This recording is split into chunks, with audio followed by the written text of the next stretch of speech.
लेकिन ये सारी जो बातें चल रही है मॉब लिंचिंग की, कभी महाराष्ट्र में मॉब लिंचिंग के बारे में सुना है? नहीं सुना है।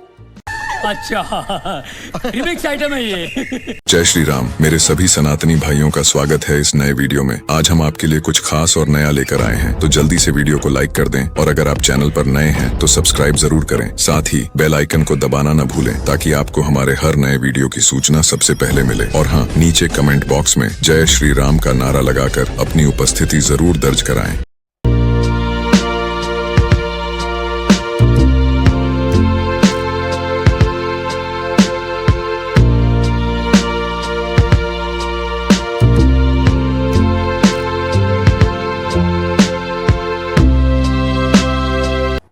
कि आउट ऑफ कंट्रोल उनको छूट दे दीजिए। जैसे वो महोदय हैं हैदराबाद वाले, उन्होंने कहा 15 मिनट के लिए भारत की सरकार हट जाए, तो 15 मिनट के लिए छोड़ देना चाहिए और तारीख तय हो जाए, आ जाएं, जिस मैदान में आना हो आ जाएं। इसमें कौन सी बात है? ऐसे डरा करके आप हमारे साथ रहोगे? आप कहते हो कि हम भाई हैं आपके, आप हमारी माँ गऊ माँ को माँ नहीं मानते हो, तब भी हम हमारी उदारता देखिए, तब भी हम भाईजान कहते हैं आपको। कहते हैं कि नहीं कहते हैं? जबकि भाई कौन होता है? जिसकी माँ कॉमन हो। तो आप हमारी माँ को माँ कहना नहीं चाहते, भारत माता की जय बुलवाते हैं, आप नहीं बोलना चाहते हो। हम गाय को माँ कहते हैं, आप उसको माँ नहीं कहते हो। उसके बाद भी हम आपको भाई कहते हैं, इतना बड़ा दिल दिखाते हैं, और आप कहते हो कि 15 मिनट के लिए छूट दे दो। हम कहते हैं कि भारत की सरकार को यह मौका दे देना चाहिए, 15 मिनट की छूट दे दे, आ जाए, देख ले कि किसकी बाह में कितना जोर है। कल्पना जी आदिवासी महिला, पति के साथ भयावह निर्धनता में मिट्टी के चूल्हे पर चावल को पीसकर धुसका बनाती। पति निहार रहे कि इतने कम संसाधनों में भी पत्नी ने कैसे एडजस्ट कर लिया है। मुख्यमंत्री हेमंत जी की पत्नी होते हुए भी चार्टर्ड प्लेन में भी बैठी तो भी पत्ते के बने दोने में मूढ़ी और धुसका खा रही। जड़ों को नहीं भूली, देख लाग तो कि इत अपन घर जवार छथे, जहाजबा पर बैठ गए लेकिन मूढ़ी खैनाए नहीं भूलल। फिर मैंने देखा किसी दुष्ट ने कल्पना जी पर रील बना दी कि वो तो ऐश कर रही है, ब्रांडेड कपड़े, गहने, बैग्स। आज एक आदिवासी की 1 करोड़ 20 लाख की एमरल्ड जड़ित अंगूठी पहन रही है तो आपको पेट में दर्द उठ रहा है। एक वैलेंटिनो का 2 लाख का बैग ले लिया तो उसे आपको दिक्कत हो गई। जिस वैलेंटिनो का बैग है उसको तो कोई दिक्कत नहीं है। अरे झारखंड में खनिज का भंडार है, उसमें से एक आध गले का हार, कान की बालियां, अंगूठियां, सैंडल या साड़ी ले ही लिया तो क्या हो गया। ये सब दिखाते हुए भी कल्पना जी क्या कर रही है? रील बना रही, जैसे वो कोई साधारण आदिवासी महिला। दमदारा मस्त से अंग्रेजी गाने। कल्पना जी बता रही हैं कि आदिवासी महिला भी यहाँ तक पहुँच सकती है। चार्टर्ड में घूमो, बाल कर्ल करा के 5 करोड़ का हार का सेट लो, रील बना। पति को देखे कितना दार्शनिक और फक्कड़ है कि कोविड के टाइम में बोला कि गरीब को कफन फ्री में मिलेगा। जेबी में कलम, कान्हा गमछा, दाढ़ी बनवे पैसा, सरल स्वभाव का राजा हमर हेमंत दादा। वो कलम कत्ते ताकत की मंत्री सहयोगी नौकर के घर से करोड़ों निकले। अब तो बात करेंगे। आप करूंगा ना। अच्छा, तो क्या नाम है आपका? यासिर खरादी। यासिर खरादी सर, क्या करते हैं? कितने बेकार है। बेकार है मतलब? बेरोजगारी है, हर भाई बोले ना बेरोजगारी है बोल के। अच्छा, तो मतलब बेरोजगार। हाँ, तो कुछ मैं, तो मैं बेकार हूँ। फिर खाने पीने के लिए कैसे क्या चला रहे पल्ला? कैसे चलता है, मतलब कहाँ चलता? भाई है, पिताजी है। अच्छा, वो खाना पीने का सब चलता। सब। कब से? हाँ, यहाँ सोलापुर के ही रहने वाले हैं? हाँ। और यहाँ बीजापुर में ही रहते हैं क्या? बेगमपेट में रहता हूँ। बेगमपेट में? बेगमपेट यहाँ से कितना दूर है? पास ही में, ये बेगमपेट में यहाँ था। अच्छा, बेगमपेट एरिया में ये बीजापुर चौक आता है? हाँ, बीजापुर बेस आता है। अच्छा, तो क्या क्या समस्या है आपके यहाँ पे? बेरोजगारी है ज्यादा। बेरोजगारी ज्यादा है? हाँ। अच्छा, आपने कहाँ तक पढ़ाई की है? 3री तक पढ़ा। तीसरी तक? उसके बाद क्यों नहीं पढ़े? कारोबार में ध्यान दिए। बोला ना बेरोजगारी है तो इसलिए जो है ना स्कूल छोड़ के काम में लग गए थे। डट के वोट देंगे। प्रधानमंत्री कहते हैं एक है तो सेफ है, जब नांदेड़ आते हैं, इसका मतलब क्या है? कोई गलत नहीं बोले इसमें। हाँ। ऐसा गलत शब्द निकाल, उसका अर्थ गलत निकाल रहे हैं। हाँ। ये गलत शब्द कुछ भी नहीं है इसके अंदर। प्रधानमंत्री यहाँ आते हैं नांदेड़ में और वो कहते हैं एक है तो सेफ है, किस तरह से देखते हैं आप? हम सेफ है, अगर प्रधानमंत्री है तो हम सेफ है। नहीं तो आज जो योगी जी ने बोले बटोगे तो कटोगे, तो ये हकीकत होगी। बटोगे तो कटोगे, ये सही है या केवल? उलेमा बोर्ड की जो मांगे हैं, 17 मांगे, बड़ी दिलचस्प मांगे हैं।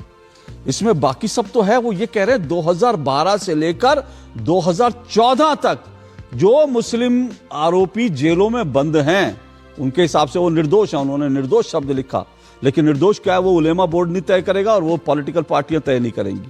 तो उसमें यह भी लिखा है कि 2012 से 2024 तक जिन मुस्लिम्स को गिरफ्तार किया गया, निर्दोष युवाओं को, उनको रिहा करेंगे। अब ये जो 2012 में जब याद आता है तो 2012 वही है जब मुंबई में दंगे हुए थे और उसके बाद मुंबई में क्या क्या नहीं हुआ था, वो सब चीजें याद हैं। अब उसके निर्दोषों को, सो कॉल निर्दोषों को रिहा करना और साथ साथ वोट जिहाद की बात करना, ये क्या पूरा पोलराइजेशन नहीं है? वोट जिहाद नहीं है?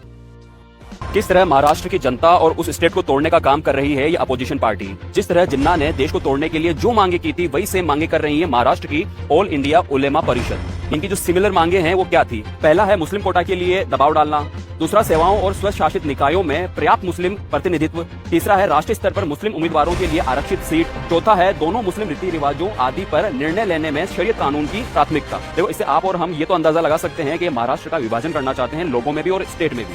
तो महाराष्ट्र की जनता को तय करना है कि उन्हें डेवलपमेंट चाहिए या फिर इस तरह का बंटवारा चाहिए, मतलब समाज के हर व्यक्ति का भला चाहिए या फिर इस तरीके से जातिवाद धर्मवाद करके लोगों में भेदभाव करना। तब देश आजाद होने वाला था और आज महाराष्ट्र का विधानसभा चुनाव होने वाला है। तब भी मुसलमानों ने अपने लिए विशेषाधिकार की मांग की थी, बस अंतर है 100 साल का। और सवाल गंभीर है कि क्या इतिहास खुद को दोहरा रहा है? 1929 में पाकिस्तान के पापा मोहम्मद अली जिन्ना ने कांग्रेस के सामने 14 मांगे रखी थी मुसलमानों के लिए, और आज महाराष्ट्र विधानसभा चुनाव में ऑल इंडिया उलेमा बोर्ड ने 14 मांगे रखी हैं कांग्रेस के सामने मुसलमानों के लिए। ऑल इंडिया उलेमा बोर्ड की प्रमुख मांगे हैं कि महाराष्ट्र में एजुकेशन और नौकरी में मुसलमानों को 10% आरक्षण दिया जाए, महाराष्ट्र की जितनी भी मस्जिदें हैं उनके मौलाना और इमामों को 15,000 रुपया पेंशन दिया जाए, और महाराष्ट्र वक्फ बोर्ड को 1,000 करोड़ रुपया दान दिया जाए। साथ ही आरएसएस पे प्रतिबंध लगाया जाए, और 2012 से 2024 के बीच में महाराष्ट्र में जितने दंगे हुए हैं उनमें जिन मुसलमानों को गिरफ्तार किया गया है उनको छोड़ा जाए, साथ ही हिंदू संतों को गिरफ्तार किया जाए और बीजेपी नेताओं को भी गिरफ्तार किया जाए। ये मांगे हैं। जी, इसी डिबेट में संजय गुप्ता भी मौजूद थे, आप भी मौजूद थे। आपने हिंदुत्व शब्द इस्तेमाल करना ठीक नहीं सर। हाँ, हिंदूपन होता है। क्या हिंदूपन और होता है? क्या हिंदूपन होता है? हिंदूपन क्या मतलब? हिंदुत्व क्या होता है? हिंदुत्व क्या होता है? देखिए, त्व जो है, मैं पहले भी इस बात को बता चुका हूँ, त्व एक प्रत्यय है। ब्राह्मण ब्राह्मणत्व, स्त्री स्त्रीत्व, हाँ। ये अलग अलग चीजें हैं। ये इतनी लंबी बहस है कि आसानी से कई लोगों की समझ में ही नहीं आएगी। हिंदुत्व कुछ नहीं होता। कैसे नहीं होता है? माँ की ना हिंदू, मैं बताती हूँ ना। अभी मजा आएगा ना भिड़ो। माँ अगर वो ममता दिखाती है, उसकी ममता क्या हुई? माँ और ममता अलग चीज है। नहीं, क्या हुई आप बता दीजिए ना। अलग अलग चीज है। मातृत्व हो गई। पिता अगर ना हाँ, पितृत्व। अब एक हिंदू अगर अपना हिंदूपन दिखाता है तो क्या हुआ? हिंदू अलग चीज है, हिंदुत्व अलग चीज है। माँ की ममता मातृत्व, पिता को पितृत्व, तो हिंदू का धर्म हिंदुत्व कैसे नहीं हुआ भाई? कौन है ये लोग? कहां से आते हैं? महाराष्ट्र के हिंदुओं के लिए बहुत ही खुशखबरी है। उलेमा बोर्ड, जिन्होंने महाविकास आघाड़ी को 17 शर्तों के साथ में समर्थन देने के लिए कहा है, और जिसके लिए महाविकास आघाड़ी, जिसमें शरद पवार की राष्ट्रवादी कांग्रेस और उद्धव ठाकरे की पार्टी ने ये शर्तें मंजूर की है, उसमें से कुछ मुख्य शर्तें ये है कि आरएसएस पर प्रतिबंध लगाया जाएगा, वक्फ का जो संशोधन बिल है उसको रद्द किया जाएगा, इनके मौलवियों को 15,000 रुपए की पेंशन दी जाएगी, और मुसलमानों को 10% का आरक्षण मिलना चाहिए। अतिक्रमण हटाने के लिए इनके लिए कानून बनना चाहिए। पुलिस भर्ती में ये लोगों के लिए खास जगह होनी चाहिए। और सबसे मेन, जिस तरीके से महाराष्ट्र में हमारे महापुरुषों के नाम पर जो शहरों के नाम बदल दिए थे, ये उनको वापस लेंगे। और सबसे लास्ट में यही कहूंगा कि अगर आप अब भी अपने भाईचारे पे कायम रहोगे तो ये भाई आपका चारा बनाकर काटने वाले जल्द ही है। छत्रपति शिवाजी महाराज की इस पावन धरती को अगर आप ऐसे ही रखना चाहते हो तो इनको वोट के जरिए उत्तर जरूर दे। जय श्री राम। राहुल गांधी तुम्हाला सरळ चुकिया बनवतो एवढं मी आपल्याला सगळ्यांना सांगतो। राहुल गांधी आपको सार्वजनिक रूप से चू बना रहे हैं। ना ये मैं नहीं कह रही, ये तो बाबा साहेब भीमराव अंबेडकर के पोते प्रकाश अंबेडकर कह रहे हैं। एक मत असं पाहिजे की ज्याच्यामुळे आपल्याला विजय आणता येईल आणि उद्याचं असणारं हे आरक्षण आपल्याला थांबवतं। राहुल गांधी तुम्हाला सरळ चुकिया बनवतो एवढं मी आपल्याला सगळ्यांना सांगतो। त्याच्याशिवाय दुसरा शब्द माझ्याकडे नाही।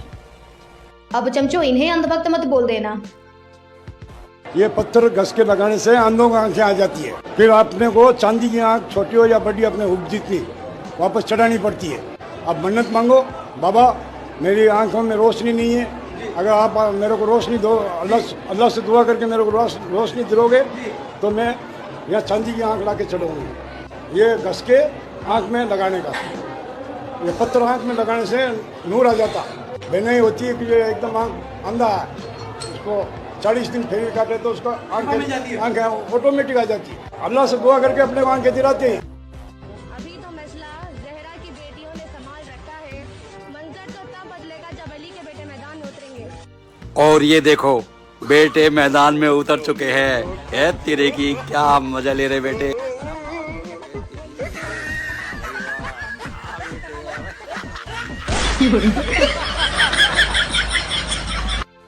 मैं पहला प्रधानमंत्री था जो इजराइल गया, शान से कार्यक्रम किए, तब वापिस आया।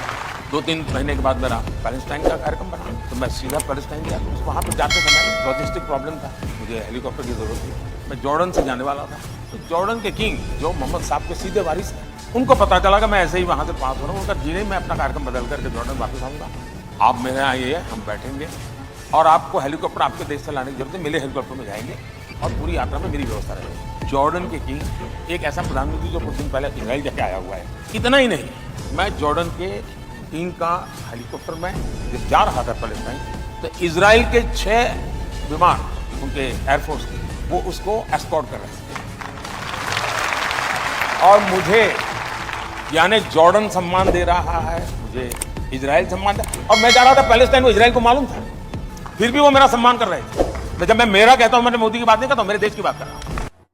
ये धरती छत्रपति शिवाजी महाराज की धरती है, लेकिन कांग्रेस और उसके साथी अगर कसीदे पढ़ते हैं तो औरंगजेब की शान के कसीदे पढ़ते हैं।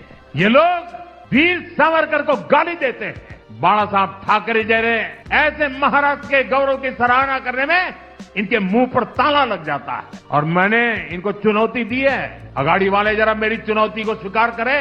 उनके युवराज के मुंह से वीर सावरकर की तारीफ में एक भाषण करवा दे जरा। मैं अगाड़ी के साथियों को कहता हूं, अगर उनमें दम हो तो उनके युवराज के मुंह से बाला साहब ठाकरे की जरा तारीफ करवा करके सुनाए महाराष्ट्र को। लाल रंग वाला संविधान दिखा रहा हूं, मतलब इसके अंदर जो लिखा है,